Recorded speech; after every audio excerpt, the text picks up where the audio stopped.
నమస్కారం అండి. నా పేరు Canaan Sanjay Kumar, high court Telangana and Andhra Pradesh.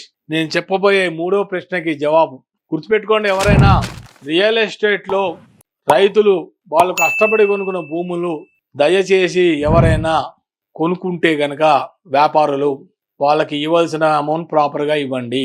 లేదు అంటారా? కొంతమంది భూములు రియల్ ఎస్టేట్లో కొనుక్కుంటారు. కొనుక్కున్నప్పుడు ఆ భూముల్లో ప్రాపర్ రికార్డ్స్ చూపించండి. అది కూడా తెలంగాణలో అయితే హెచ్ఎండిఏ, డిటిడిసి ఇవన్నీ government authorities and government bodies. ఈ బాడీస్లో అన్ని ప్రాపర్గా ఉన్న తర్వాతనే మీరు ప్రజలకి భూములు అమ్మండి.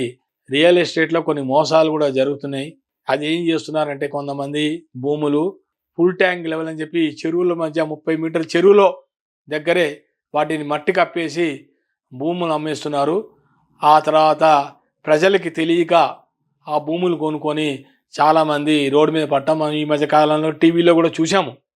రియల్ ఎస్టేట్ వాళ్ళు వ్యాపారులు దయచేసి భూములు అమ్మేటప్పుడు మటుకు ప్రాపర్ రికార్డ్స్ ఉంటేనే మీరు కూడా భూములు కొనుక్కొని అమ్ముకోవటంలో తప్పులేదు, కొనుక్కోవటంలో కూడా తప్పులేదు. కానీ ప్రజల్ని మటు ఇబ్బంది పడకూడదు, ఇబ్బంది పెట్టకూడదు.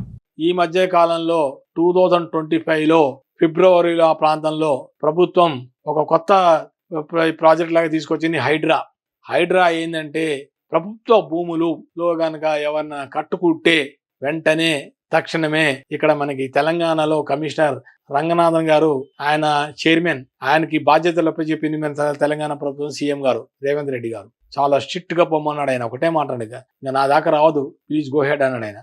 ఆయన లైసెన్స్ ఇచ్చేసాడు ఆయనకి. మొత్తం అంతా కూడా ఫుల్ పవర్స్ చైర్మన్ గారి చేతిలో ఉంది. దయచేసి ఎవరైనా సరే రియల్ ఎస్టేట్ వాళ్ళు భూములు మట్టుకు ఎవరికైనా అమ్మితే అమ్మండి, కానీ చెరువుల మధ్య కానీ ఫుల్ ట్యాంక్ లెవెల్ కానీ బఫర్ జోన్లు కానీ దయచేసి భూములు అమ్మకండి. అమ్మితే మటుకు తర్వాత వాళ్ళకి ఇప్పుడు తెలియదు, కొన్నప్పుడు తెలియదు, కొన్నాళ్ళ తర్వాత తెలుస్తుంది ఇది ప్రభుత్వ భూమి రియల్ ఎస్టేట్ వాళ్ళకి డబ్బులు పడేసి ఇండైరెక్ట్గా ఆ భూములు కొనేసుకుంటారు. ప్రభుత్వం కూడా దయచేసి ఎవరి ప్రైవేట్ వ్యక్తులకి ప్రభుత్వ భూములు అమ్మకండి.